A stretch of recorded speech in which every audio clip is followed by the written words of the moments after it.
They say small towns are built on routines, on the clink of coffee cups at 6 a.m., on the way old men argue politics outside gas stations, on how the snow piles just high enough each December to make it feel like Christmas without ever really slowing anything down.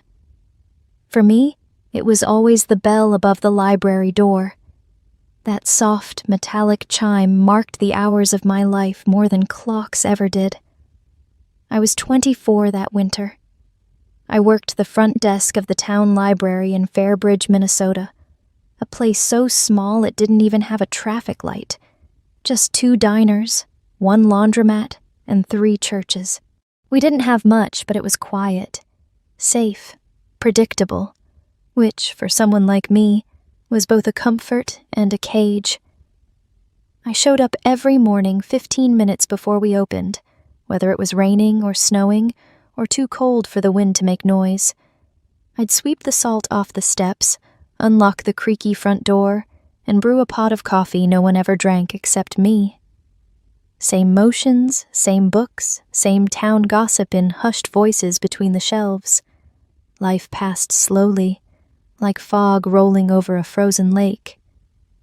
People often told me I had a peaceful job, and maybe from the outside, it looked that way. But peace isn't always joy. Sometimes it's just the absence of change.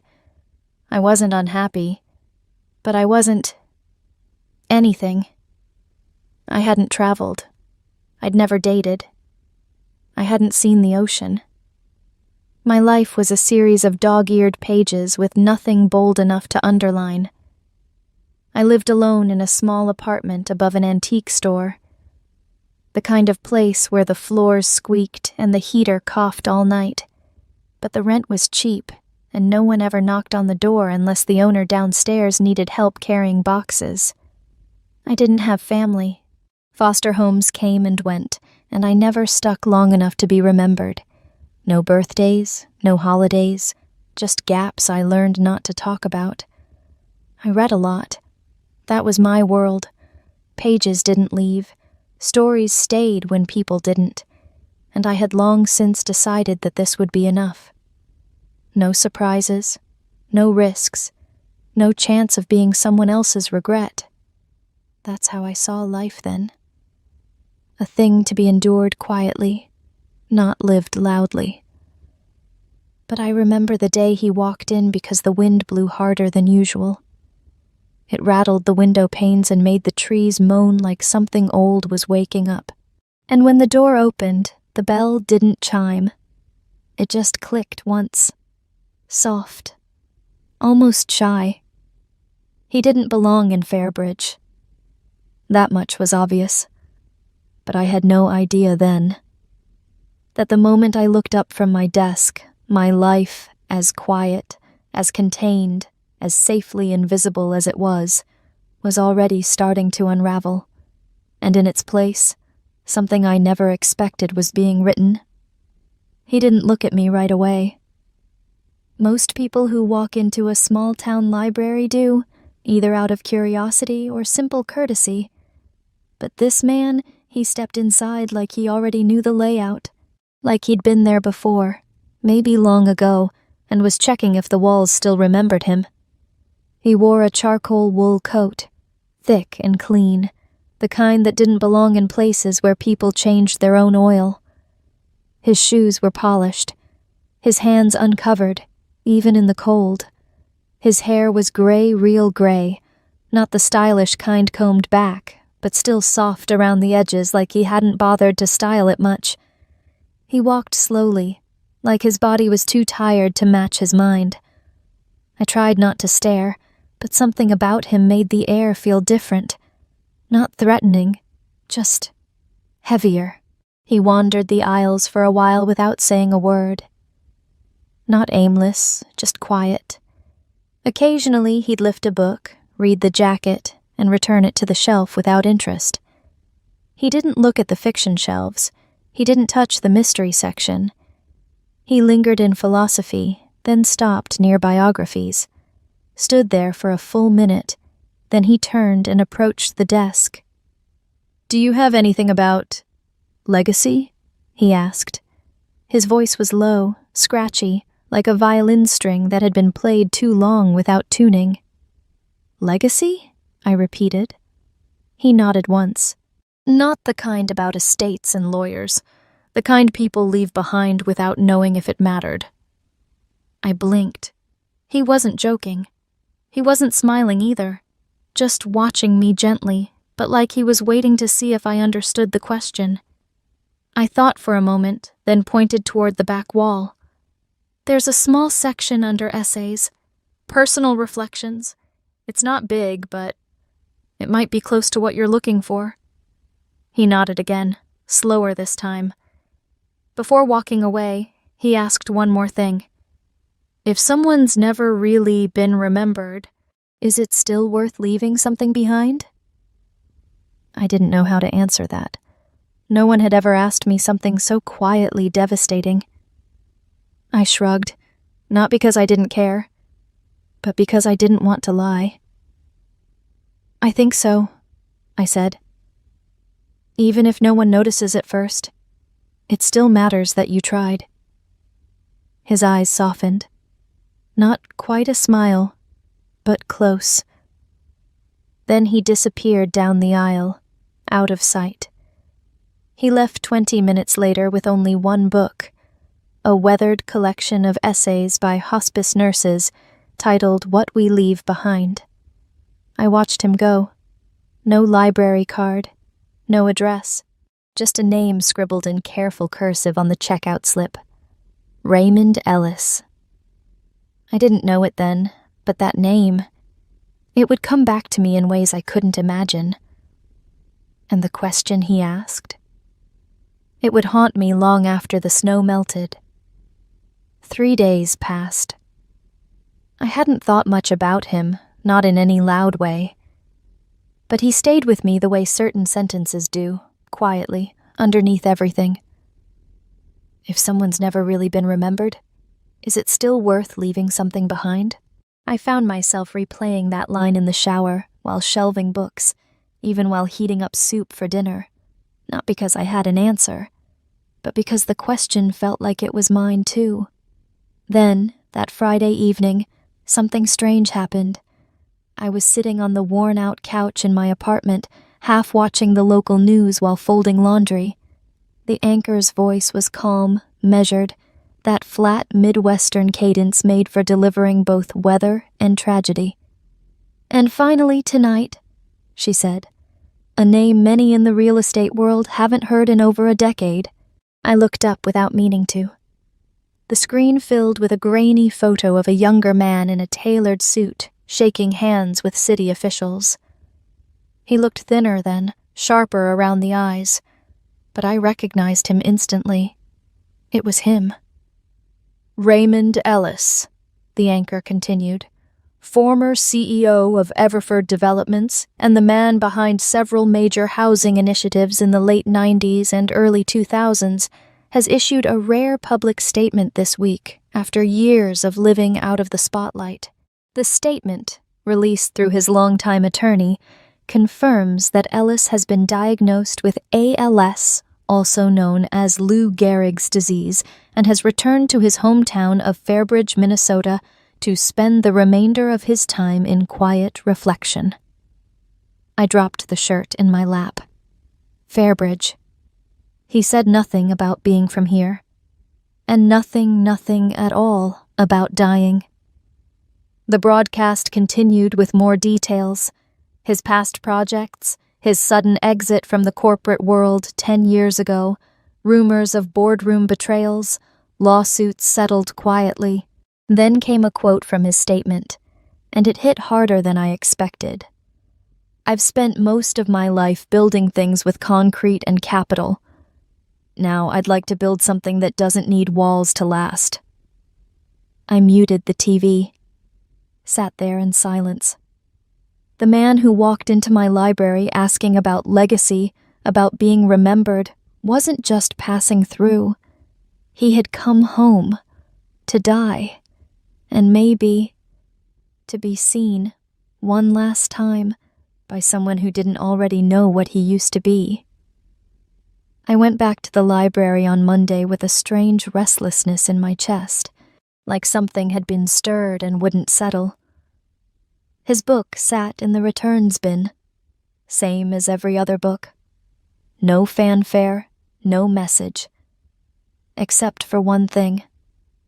Inside the back cover, on a folded note card, he had written, "Thanks for not answering with a quote. That mattered." R.E. No phone number, no address, just those 9 words. And suddenly, I realized something else. He hadn't come looking for a book. He came to ask a question, and maybe to see if anyone would still bother to answer. I looked out the window that morning as snow started to fall again, soft and steady, and I wondered what kind of man would walk into a library just to find a stranger and ask them how to be remembered. I didn't know it then. But he wasn't done asking. I used to think silence was safety. When I was 8, I learned how to fold my feelings into nothing. In the foster system, nothing got you fed, clothed, and if you were lucky, ignored. Nothing meant no one got mad. Nothing meant you might last longer than 3 weeks. There were 10 houses before I turned 12, each with its own rules. Some had lists taped to the fridge. Some had locks on pantry doors. Some had fists that came faster than words. But they all had one thing in common. You were always temporary. The trick was never getting too comfortable. Never asking for seconds. Never calling anyone Mom unless they told you to, then only in front of guests. At night, I used to lie awake and count the cracks in the ceiling or trace words into my pillowcase with my finger. Sometimes I made up fake birthdays for myself, different months, different cakes, different faces in the room singing to me. They all felt equally imaginary. I never stayed long enough to finish a school year in the same district. By the time I was 16, I'd stopped bringing my backpack home. What was the point? People always say kids are resilient, but that's just a polite way of saying we get used to being forgotten. When I turned 18, I aged out. No party, no speech, just a garbage bag full of clothes and a list of shelters. I didn't go to any of them. Instead, I found a job shelving books at the Fairbridge Library and lied about my address to get hired. It became the only place where no one asked me where I came from. Books didn't care if I'd never been adopted. They didn't mind that I flinched when people raised their voice, or that I still hoarded granola bars in the back of my sock drawer. They just let me be. That's why Raymond's question hit me so hard, because no one like me was supposed to leave anything behind. We came in and out of the world like fog through trees, noticed only by what we blocked and how quickly we vanished. But when he asked if it was worth it to try, to leave something, even if no one remembered, he wasn't just asking himself. He was asking me. And deep down, I wanted to know too. People talk about loneliness like it's an event. A breakup, a death, a move, something sudden that knocks the wind out of you. But mine didn't arrive like that. It wasn't a moment. It was a condition. It was brushing my teeth alone every morning and forgetting if I'd said a single word out loud all day. It was finishing dinner and realizing I'd eaten the same thing for 3 years because no one ever asked what I liked. It was walking home past the same porch lights every night and wondering if anyone would notice if I just didn't show up tomorrow. Loneliness, for me, wasn't loud. It was background noise, constant, soft, but always there. I didn't have friends, not really. The other girls I worked with at the library came and went, college students doing part-time shifts before they moved on to lives in bigger cities with warmer winters. They invited me out a few times, coffee, a movie, but I always had an excuse. Eventually they stopped asking. And I was relieved, because when you spend enough time being temporary, you learn to stop reaching. As for love, that felt like another language, one I was never taught. I'd never been kissed, never held someone's hand just to feel close. I told myself I wasn't missing much. That romance was overrated. But sometimes late at night, when the air got still and even the streetlights outside felt far away, I would catch myself staring at the ceiling, wondering what it would be like to have someone roll over and whisper goodnight. Not sex, not heat, just presence. Someone who stayed. I once overheard a patron at the library say, "Home isn't a place, it's a person." I wrote that down, taped it to the inside of my kitchen cabinet, stared at it every time I reached for a mug, and every time the words stung a little more. Because I didn't have a person. I didn't have a home. Just this small apartment, this quiet job, and the books that never asked me to be anyone but who I was. That's why Raymond's visit shook something loose in me. Not because he was dying or mysterious or once famous, but because he looked at me like I wasn't invisible. He spoke to me like I mattered, like my thoughts weren't just page fillers in someone else's story. And more than that, he had asked a question I had buried so deep, I didn't know I still needed the answer. Maybe that's why I started looking out the window more, checking the sidewalk to see if he'd come back. I didn't know what I'd say if he did. But for the first time in a long time, I wanted to find out. The second time I saw him, he didn't speak right away. He came in just as the wind picked up, coat collar turned against the cold, snowflakes clinging to his sleeves like he hadn't bothered to brush them off. He looked tired, but not in the way old men look tired. This was something else. He moved slower. His hands shook slightly as he placed the book in the return slot. What We Leave Behind. I expected him to leave right after, but he didn't. He stood near the front desk, looking at the community bulletin board, though I could tell he wasn't reading any of it. Eventually, I said, "Find what you were looking for?" He turned. There was something new in his face, a weight, a kind of quiet that didn't come from silence, but from having held your tongue for too many years. "I'm not sure yet," he said. "But that book, it made me think about what it means to be remembered for something other than what you built." I nodded, not out of politeness, but because I knew exactly what he meant. He gestured toward the chairs by the front windows. "Do people sit there, or is that just decoration?" That was how our first real conversation started. We sat for almost half an hour, not saying much, just sipping coffee from paper cups I kept in a drawer for the occasional long shift. He asked about the library. I told him it was the only place in town that didn't expect me to smile all the time. He didn't laugh, but he did say, "Sounds like a good reason to stay." I asked about him, lightly, careful not to cross a line. He said he left a long career behind, said he was tired of being seen as a headline, said he didn't miss the buildings he owned, just the people he never got to know outside of meetings. That's when it hit me. We were the same, in opposite directions. I had no one because no one ever chose me. He had no one because he chose everything else first. Both of us, empty in different ways, but still hoping somehow that there might be time to fill the space.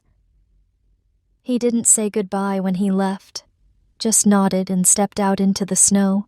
But I remember sitting in that chair long after he was gone, staring out the frosted window, wondering if people like us ever find each other by accident, or because deep down, we're looking for someone carrying the same kind of quiet. It was a Tuesday. I remember that because the library always smelled like old carpet and lemon polish on Tuesdays. The janitor came every Monday night, and by the next morning, everything still held the scent of being freshly touched. I was stacking a cart with returns when I saw him again. Raymond. This time, he wasn't wearing a coat, just a thick gray sweater that looked hand-knit, the sleeves slightly too long for his arms. He looked older than he had the week before, paler, a little less steady on his feet. He didn't go to the shelves, didn't ask for a book. He just walked straight to the desk and said, "Are you free for 15 minutes?" There was no expectation in his tone, no assumption I'd say yes. He asked it like someone who knew time wasn't something he could afford to waste, but still wanted to ask properly. I checked the clock. It was dead quiet. No patrons, no deliveries, no meetings. I nodded. "Sure." He smiled barely and motioned toward the front door. I followed him across the street to a small cafe I'd never gone into. The kind of place with only 4 tables, faded menu boards, and a bell that rang louder than it needed to. We sat by the window. He didn't order food, just tea, for both of us. "Chamomile," he said. "Nothing fancy. I find that helps." I didn't ask what that meant. Not yet. We sat in silence for a few minutes, the kind that would have been awkward with anyone else, but not with him. Raymond had a way of making stillness feel full. Eventually, he spoke. "I left this town when I was 22. Told myself I'd never come back unless I had something to show for it." I looked at him. He was staring at the steam rising from his cup.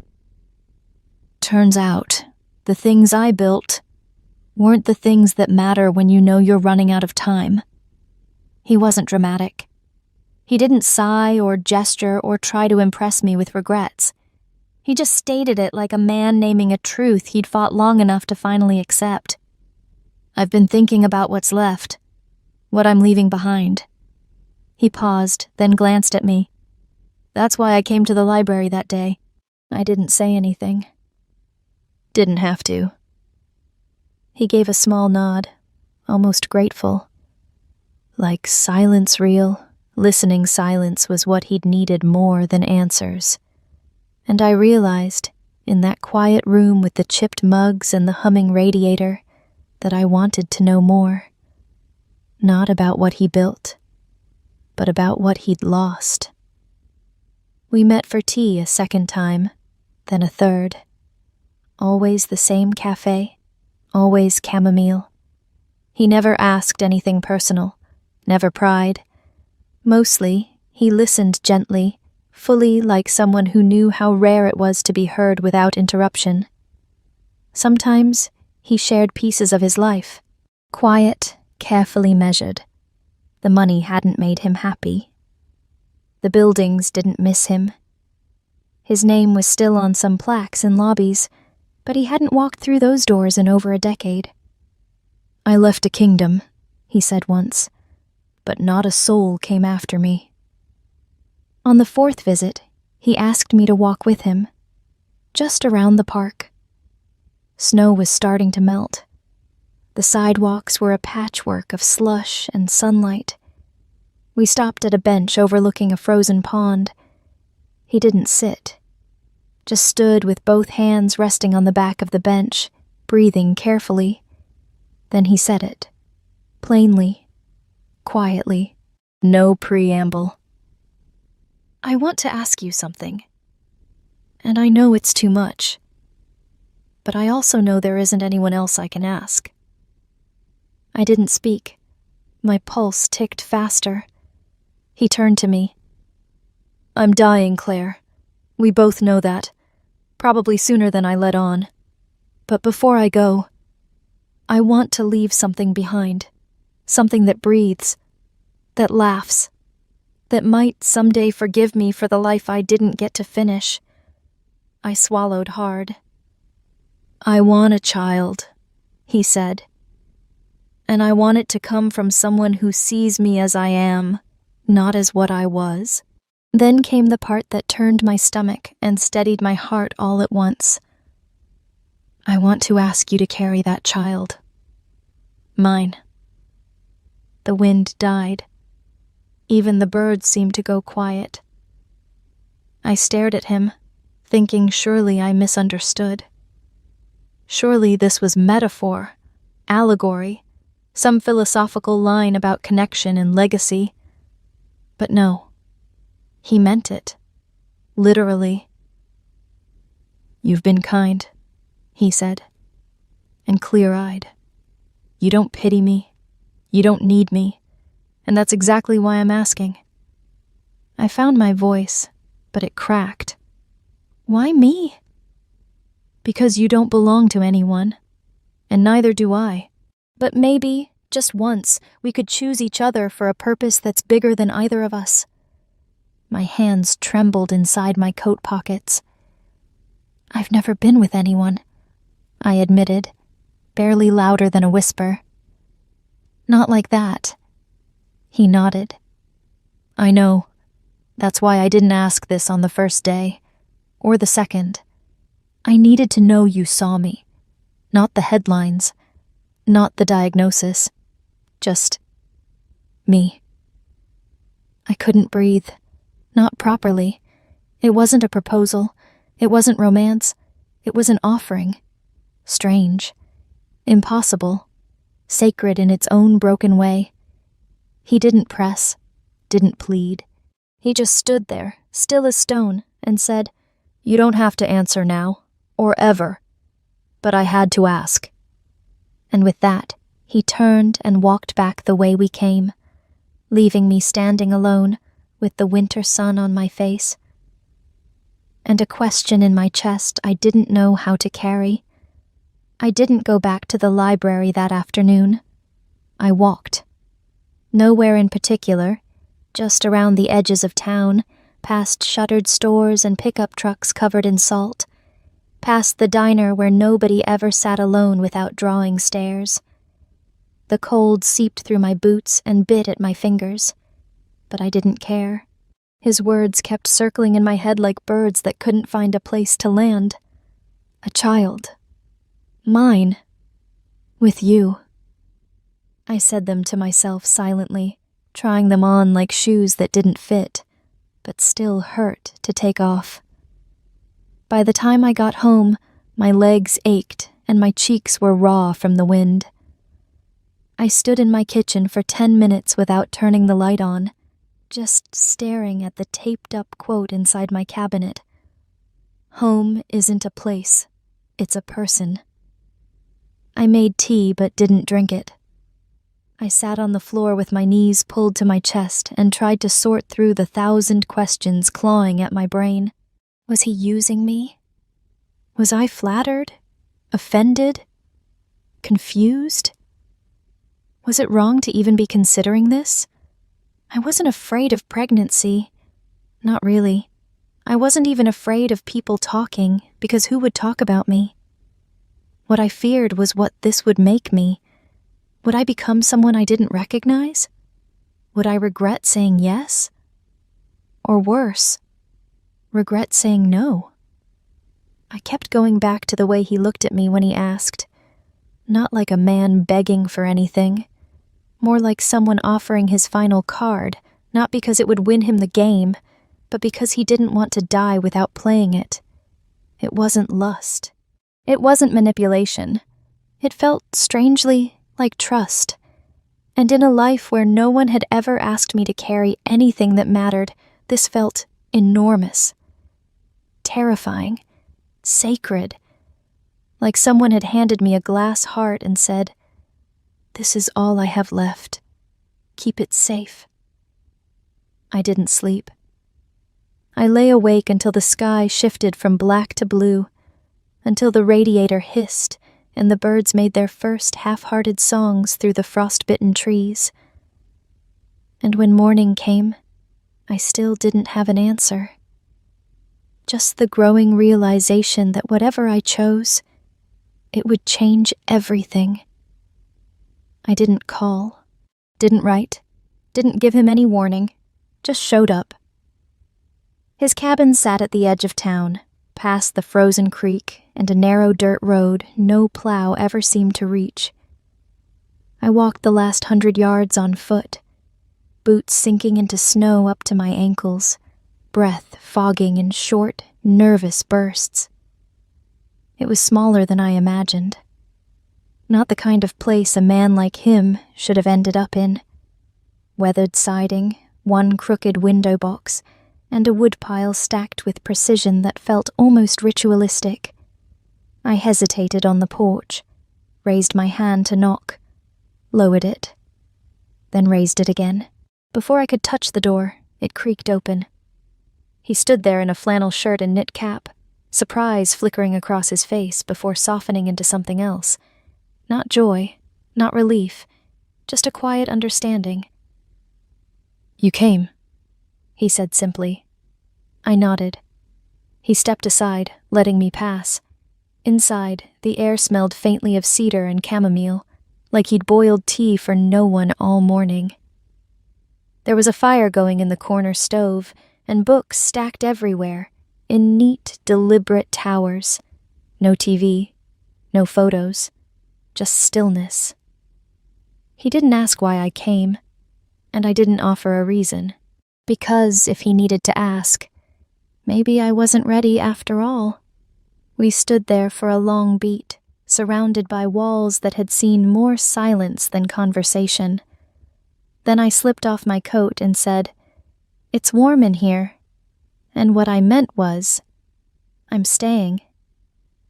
He made tea, not because we needed it, but maybe because neither of us knew what to do with our hands.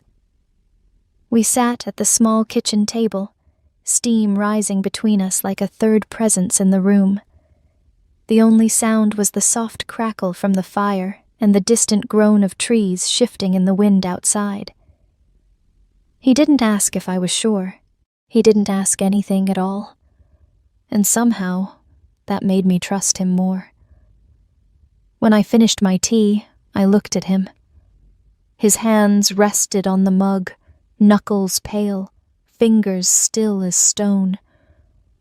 There was no hunger in his eyes, just reverence, like he was waiting not for permission, but for a moment that felt real. He stood slowly, his joints stiff, and extended his hand, not in assumption, but in offering. I took it. He led me to the bedroom with care, like we were stepping into a place not meant to be disturbed. It wasn't romantic. It wasn't seductive.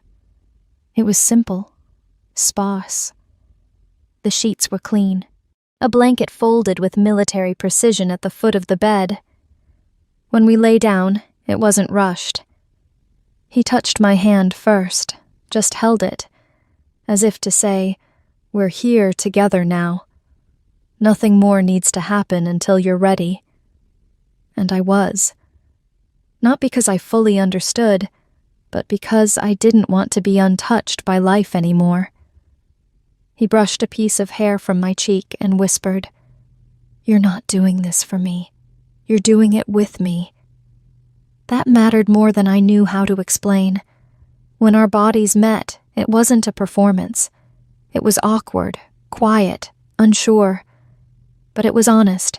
He moved with care, pausing whenever I flinched, watching my face more than anything else. And when it became too much, when I needed stillness, he simply held me, whispered things that didn't ask anything back. "I've got you. You're safe. This isn't taking. This is leaving something behind." Tears came. Mine, not his. And I didn't apologize for them.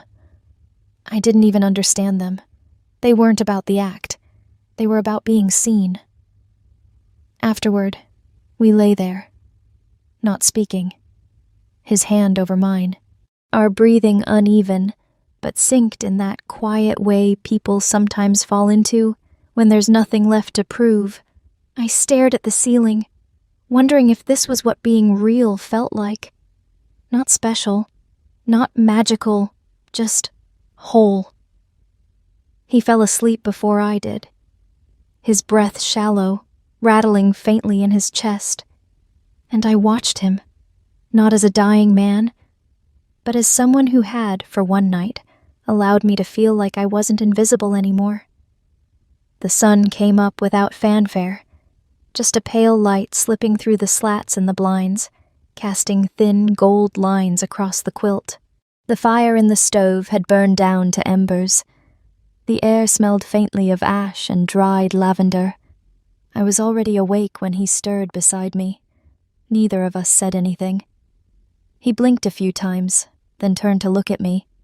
His face was soft-creased by sleep, framed by the kind of silence that didn't ask questions. I sat up slowly, pulling the blanket with me. There were no words. No, was it okay? No, what now? Just the gentle sound of the kettle starting to hiss on the stove and the low creak of old floorboards under bare feet. I got dressed in the same clothes I came in, buttoned my coat, pulled on my boots. I could feel his eyes on me, but not in a way that asked me to stay. Just witnessed. Before I opened the door, he said my name once, soft, steady, like punctuation at the end of an unwritten sentence. I turned to him. He didn't smile, didn't look sad either, just still. "Thank you," he said. That was all, and somehow that was enough. I stepped outside into the brittle cold, the snow crackling beneath my feet. The sky was a flat gray, and the world felt strangely quiet, like it knew not to interrupt whatever had just happened. I didn't look back, not because I was running, but because something had changed, and I didn't want to make it smaller by turning it into a goodbye. A week passed, then 2.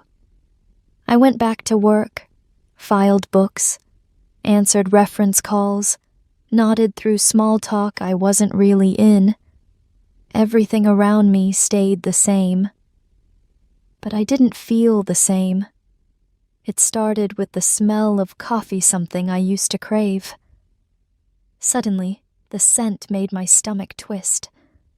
Then came the headaches, the kind that lingered behind the eyes, like my body was holding a secret it wasn't ready to tell me yet. I brushed it off at first. Stress, weather, a flu that hadn't landed fully. But deep down, I knew. Not with certainty, not with proof. Just with that low, unshakable instinct I couldn't talk myself out of. Something inside me was growing. Quiet, invisible, real. And for the first time in my life, I was terrified of being wrong, but more terrified of being right. The last time I saw him alive, it was snowing again. Big, slow flakes that seemed to hover midair before falling, like the sky itself couldn't quite let go.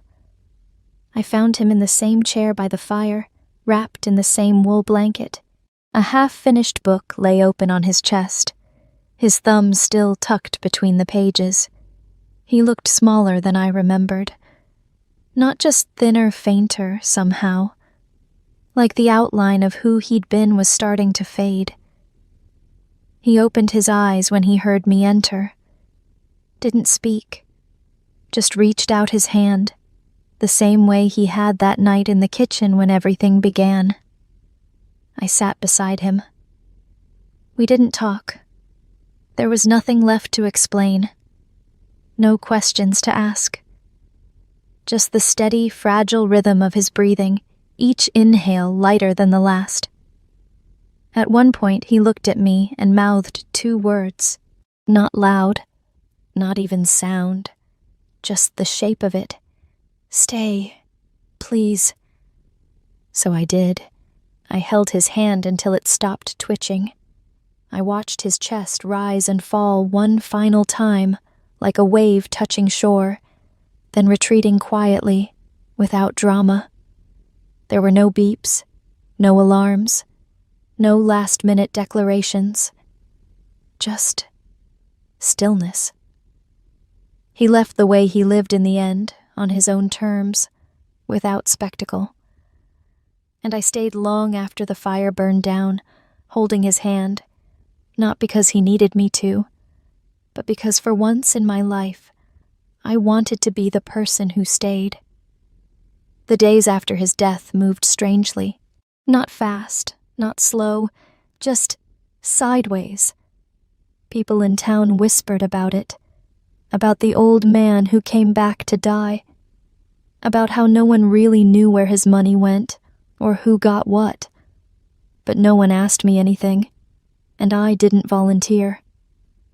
The funeral was small. Closed casket, no eulogy. I was the only one who brought flowers. I went back to work, filed books, smiled when expected. Numb in a way I couldn't explain, like I'd been wrapped in cotton and dropped into someone else's life. Then came the nausea. The kind that doesn't ask permission. The kind that blooms slowly and lingers like smoke. At first I blamed the stress, the weather, grief.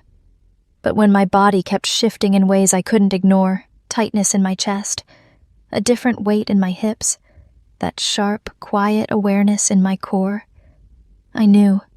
I bought the test on a Tuesday, took it on a Wednesday morning before the sun came up, in the cramped bathroom of my apartment, while the radiator rattled like it was trying to warn me. I didn't pace, didn't shake. I just sat on the edge of the tub and stared at the tiny plastic stick on the counter. One line appeared quickly, then the second. Faint, but steady, like it had been waiting there all along. 2 red lines. That was it. No sound, no angel choir, just color. I didn't cry, didn't smile. I just breathed. Long and slow, like I was filling my lungs for the first time in years. It wasn't fear I felt. Not really. It was something deeper, something older than language. I laid my hand over my stomach, flat and quiet, and whispered, "Okay." Not because I understood, not because I was ready, but because for the first time in my life, I wasn't empty, and because somehow, in the most improbable way, he had stayed. It came in a plain envelope. No return address, no logo, just my name, Claire written in his careful, slightly crooked handwriting, the kind that belongs to men who used to sign checks but haven't held a pen steadily in years. I found it tucked inside the front cover of What We Leave Behind, the very book he checked out the first day we met. The librarian in me noticed the symmetry. The woman in me felt her chest tighten before she even opened it. The paper was thick, real stationery, the kind reserved for important things, births, deaths, or regrets that couldn't be spoken aloud. There weren't many lines. Raymond never wasted words. "Claire, if you're reading this, it means I'm gone, and you stayed. That means more than I could ever explain. There are things I spent my whole life trying to build. Most of them were made of steel and stone. None of them will hold a candle to what we made that night. I didn't ask you because I wanted control. I asked you because I had nothing left to offer but honesty. You gave me more than I deserved. Your trust, your presence, your truth.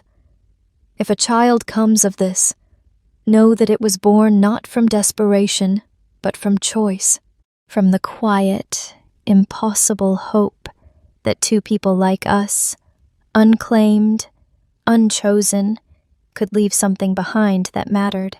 I've arranged everything. You'll find the documents with my lawyer. No one will question your right to walk forward from this with your head high. Thank you for seeing me. Thank you for staying. R." I folded the letter carefully and held it to my chest. Not because it hurt, but because it didn't. For once, nothing about this felt borrowed. It felt like mine. I used to believe I was born to disappear. Not in a tragic way. Just quietly. Like a name no one remembers from an old yearbook. Like a seat at the back of a classroom no one ever missed. For years, I lived like a shadow that didn't cast one. Told myself that was safer. But now I couldn't think of myself as invisible anymore. Not with this life inside me. This child wasn't an accident. Wasn't a consequence. It was a decision. One made by two people who had nothing left to trade, but still chose to give. I stood in front of the mirror that night and looked at myself. Not the way I used to, scanning for flaws or signs of age, but truly looked. My hand rested over my belly, still flat, still silent, but not empty. "I've got you," I whispered. And I meant it. Whatever came next, questions, judgment, loneliness, I would face it. Because for the first time in my life, I wasn't carrying silence. I was carrying someone. And that made me someone too. It started with a phone call I let go to voicemail, then another, then a knock on my apartment door I didn't answer. I knew it would come eventually. I just didn't expect it so soon. And not like this. The woman at the door wore grief like a tailored coat. Elegant, pressed, and too pristine to be real. She introduced herself as Marian Ellis, Raymond's niece. "I'm the only family he had left," she said, without waiting for me to speak. "And I find it hard to believe he spent his final months with someone like you. Someone like me."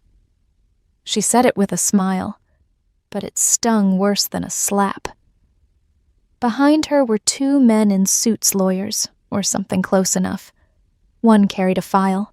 The other held a voice recorder like we were in an interrogation room instead of a hallway that still smelled like boiled radiator water.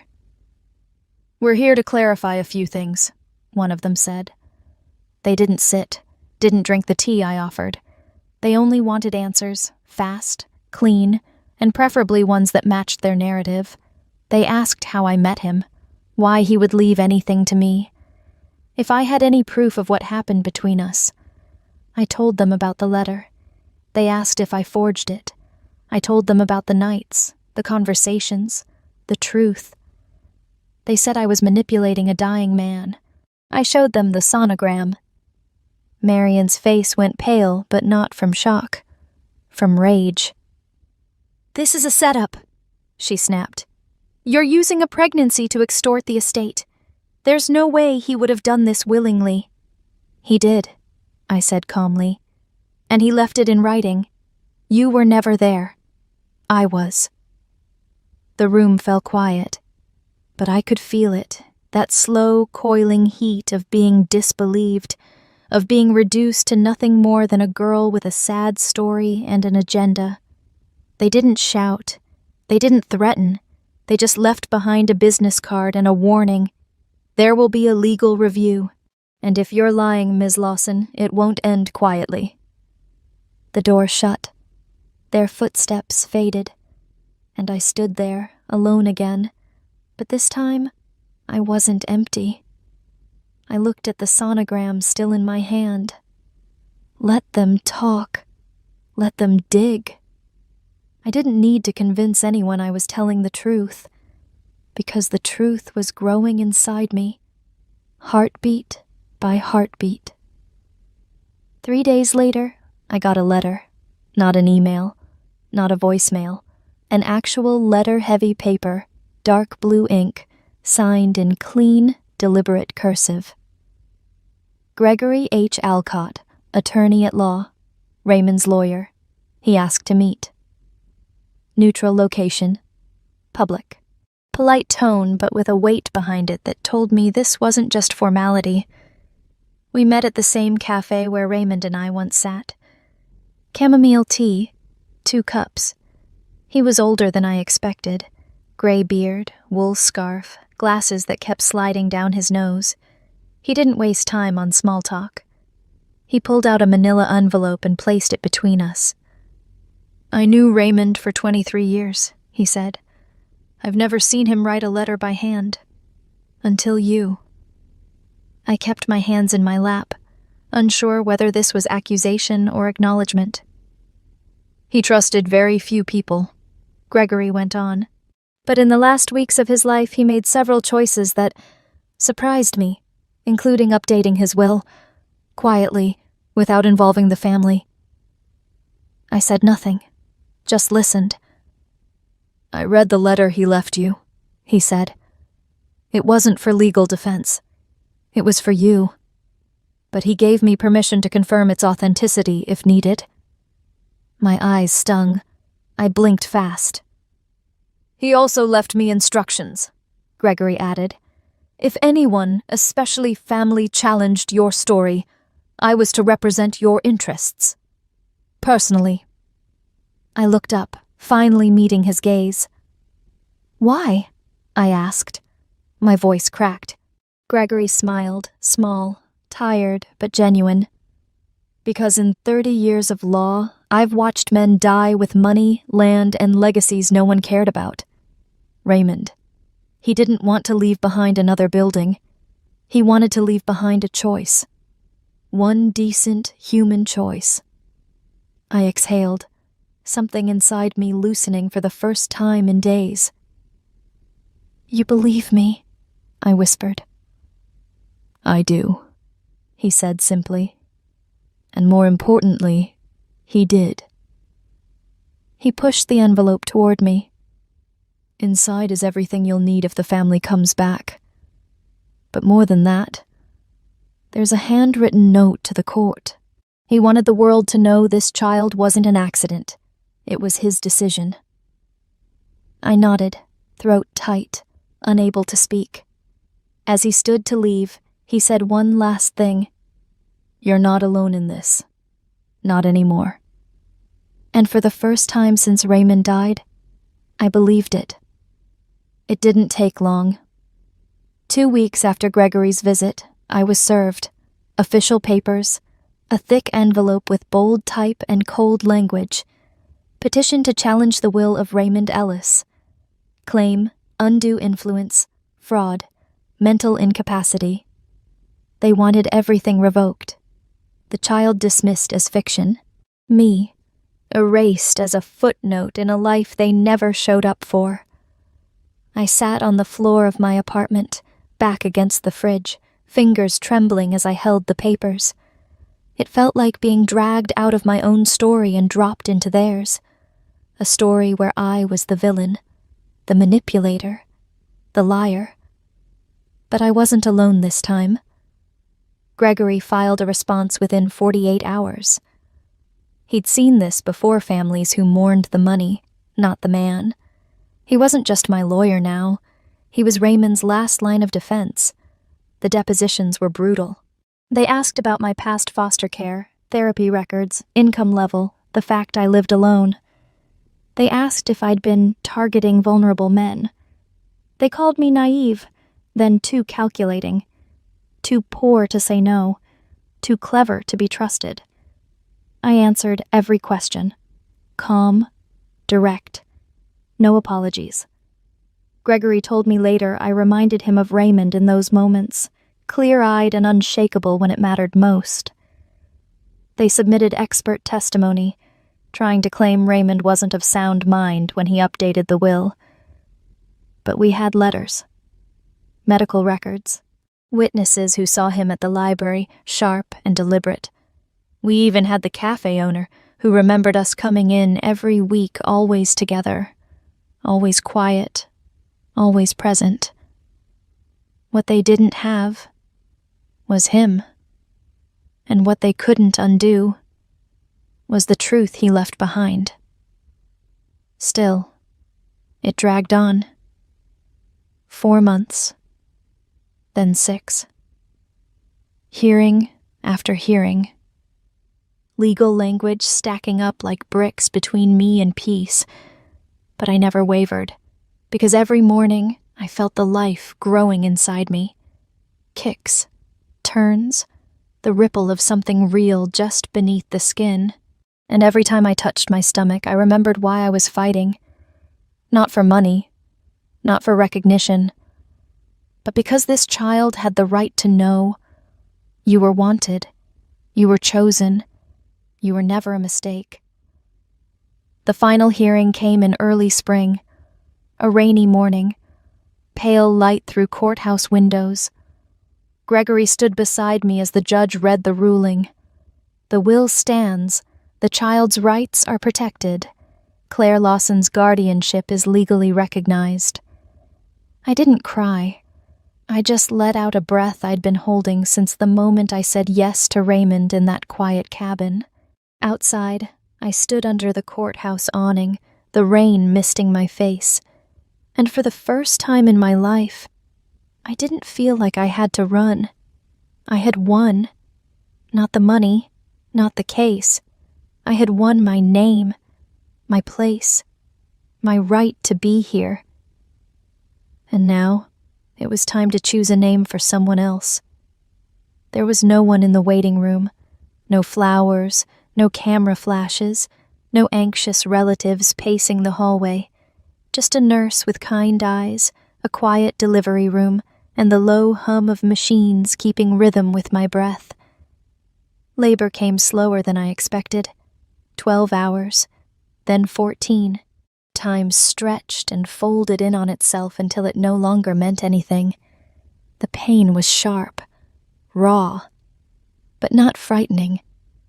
I'd felt worse kinds of pain before, the kind that empties you from the inside out.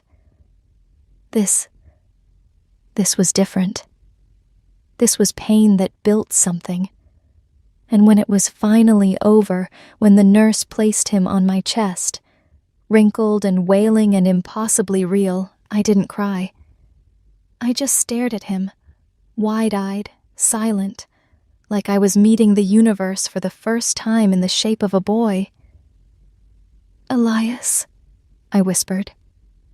The name felt warm in my mouth. It had been Raymond's middle name. I found it on an old document Gregory gave me after the trial, but it also meant Yahweh is my God. Not that I was religious, but something about that felt right. Something bigger than me had brought him here. He opened his eyes once briefly, and I swear, in that blink of blue-gray haze, I saw not just the man who came before him, but the future I never thought I'd have. And for the first time in my life, I felt whole. The house was small, not much more than a cottage, really. 2 bedrooms, a narrow porch, faded green shutters that creaked when the wind got impatient. But the moment I stepped through the front door with Elias in my arms, I knew this was home. It wasn't in town. Gregory helped me find it, tucked away at the edge of a quiet road, overlooking a field that turned golden in the fall and froze silver in the winter. "Something peaceful," he'd said. "You've earned that much." I moved in when Elias was 3 months old. By then, he'd already learned how to smile in his sleep and scream with full-body conviction when he wanted milk. I was still figuring it all out, how to swaddle properly, how to function on 3 hours of sleep, how to keep track of the days when they all blurred together. But I was learning, and more importantly, I was staying. Every room in the house carried something I'd never had before: permanence. The nursery wasn't fancy, just second-hand furniture, a hand-sewn quilt from a woman at the library, a mobile of wooden stars I made myself. But it was real. It was ours. I got a part-time job cataloging archives at the town museum. Elias came with me most days, napping beside shelves of dusty photographs and handwritten letters. The curator never complained. He said the baby brought life to the dead paper. I planted herbs by the kitchen window, bought a used rocking chair, learned to bake banana bread that didn't burn at the edges. There were hard days, of course there were. Diapers at 3 a.m., fevers that sent panic crawling up my spine, moments I missed Raymond so much I could feel it in my bones. But the quiet between those moments, it was full. Not lonely, just still. Like I'd finally stopped running. Some afternoons, I'd carry Elias out to the porch, press him to my chest, and hum while the wind stirred the grass. And in those minutes when he rested his tiny hand on my collarbone, when his breathing matched mine, I no longer felt like a girl from nowhere with nothing to her name. I was a woman who stayed, a mother who chose, and a soul who, somehow, had come home. Being a mother didn't come naturally to me. There were no instincts that clicked into place overnight, no grand aha moment where I suddenly knew what to do. It was slow, messy, built from trial and error, from midnight Googling and quiet guesses. But every morning I woke up. I tried again. Elias grew fast. He was a quiet baby, wide-eyed and observant. He loved light lamps, windows, the shimmer of sun off a glass of water. He'd stare at it like he was remembering something older than both of us. Some days, I was afraid. Afraid I wasn't enough.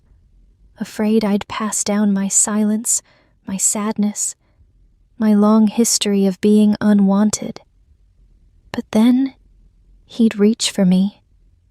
Not just when he was hungry or tired, sometimes just to be near, to rest his hand on my chest like he was making sure I was real, and in those moments, I healed. Not all at once, but piece by piece. The girl who once stood alone at the edge of the world watching families through windows, pretending she didn't want what they had, was fading. In her place stood a woman with cracked hands and tired eyes, but also with a laugh that came easier now, and a reason to keep showing up. I read to Elias every night, not just stories, but bits of myself. Old journal entries, letters I never sent, the poem I wrote when I was 16 and convinced love would never find me. He couldn't understand the words yet. But I read anyway, because something told me he felt them. Some days, I still missed Raymond. I wished he could have seen the way Elias smiled in his sleep, the way his hair curled damp at the nape after a warm bath, the way he already furrowed his brow when something didn't make sense, just like his father.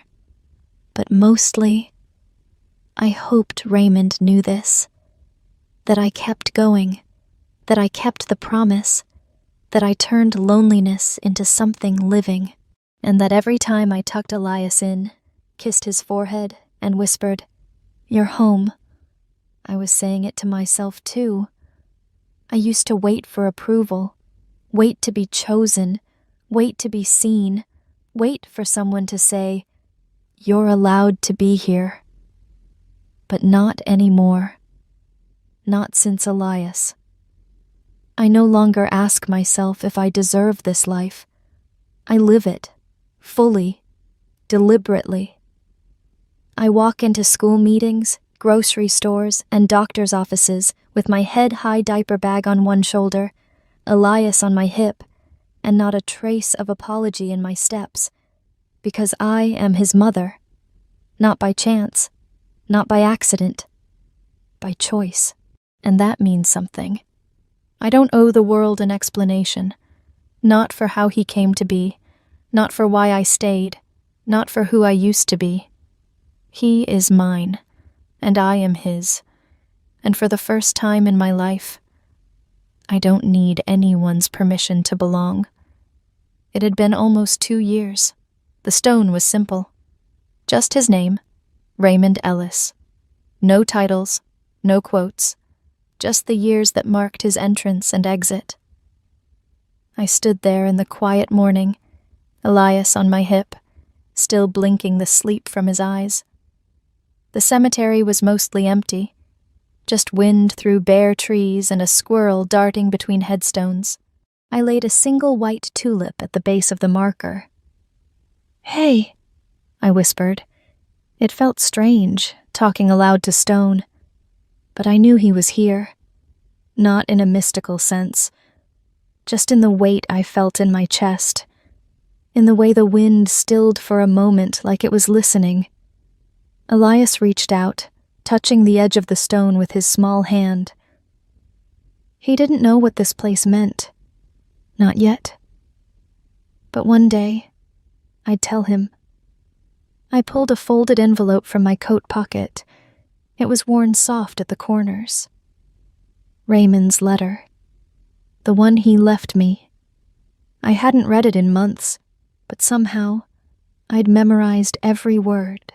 I read it again now, aloud.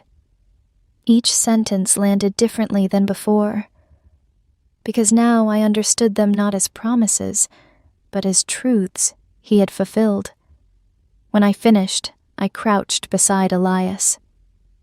"This is where your father rests," I said gently. "He didn't raise you. He didn't get the chance, but he gave you life, and he gave me you." The boy looked at me, then back at the stone. He didn't speak, just leaned his head against my shoulder, soft and sure. And in that moment, I felt something shift. Not grief, not regret, just peace. A quiet, steady knowing that we were exactly where we were meant to be. Before we left, I whispered 2 final words, barely louder than breath. "Thank you." Then I stood up, took Elias's hand, and together we walked away. Not away from Raymond, but forward into the life he helped us build. I used to think the greatest tragedy of my life was not being wanted. Years of moving through foster homes, blank spaces on emergency contact forms, birthdays no one remembered. All of it stitched a quiet belief into me that I was forgettable, disposable, temporary. But I was wrong, because now I look at my son, eyes full of wonder, mouth stained with berries, fingers constantly exploring the corners of a world I once feared, and I realize I was never meant to be forgotten. I was just waiting to arrive at the place I belonged, and that place was him.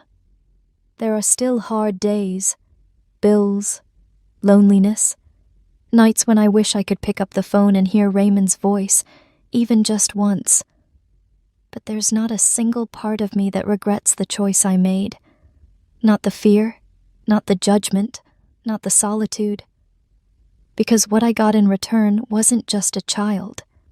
It was a reason to plant roots instead of run. A reason to soften my voice, to cook dinner even when I'm tired, to open the curtains and let the light in. Not for me, but so Elias can see the world start in gold. Raymond didn't leave me a fortune. He left me something harder to hold, but impossible to forget. A moment of faith. He believed in me when I was still learning how to believe in myself. That was his real gift. Not the letter, not the legal protection. It was that look in his eyes when he said, "You don't pity me. That's why I'm asking." He saw me, really saw me, and that gave me the courage to step into a life I didn't think I was allowed to want. So now, when Elias asks me, as I know he someday will, "Mom, was it hard?" I'll tell him the truth. Yes, but it was also the first thing I ever did that felt exactly right. And that's enough for me. There was a time I believed I'd leave no trace behind, no wedding photo in a dusty box, no framed degree, no recipe passed down, no memory that started with, "Remember when Claire?" I thought I'd be a name in a forgotten file, a bed in a group home someone else would sleep in next week. But today, I watched Elias run across our front yard, barefoot, wild-haired, yelling at clouds, and I knew I'd been wrong all along. I have left something behind, and it's beautiful. Not perfect, not easy, but true. Every book I shelved at the library, every box I unpacked in this little house, every night I held Elias through a fever or a bad dream. They've become part of something bigger than memory. They've become a life. I may never be written about in a history book. I'll probably never be quoted or studied or remembered beyond a few faces. But when Elias laughs, when he reaches for me, when he calls this place home without question, that's the echo I've left in the world. And it's enough. I didn't become a mother through a plan, or a marriage, or a miracle. It happened because a man with nothing left to lose looked at me and saw something worth trusting. Raymond Ellis is gone. But because of him, I stayed. I rooted. I grew. There are photos of him now on Elias's shelf. Not many, but enough. Sometimes Elias asks, "Is that my dad?" And I say, "Yes, that's the man who helped you get here." He never asks more. He doesn't have to, because love doesn't always need an explanation. Sometimes it just needs a place to land. I used to walk this world quietly, head down, voice soft, trying not to take up too much space. Now, I laugh loud in my kitchen. I sing off-key in the car. I write Elias birthday letters every year and sign them, "Mom, who never stopped choosing you." And when I walk into a room now, I don't try to be invisible, because I'm not. I've lived, I've loved, I've left behind something real, and even if no one remembers my name, they'll remember his. They'll remember the boy with the steady eyes, the wild laugh, and a story that began in silence, but ended in light. I didn't disappear. I became.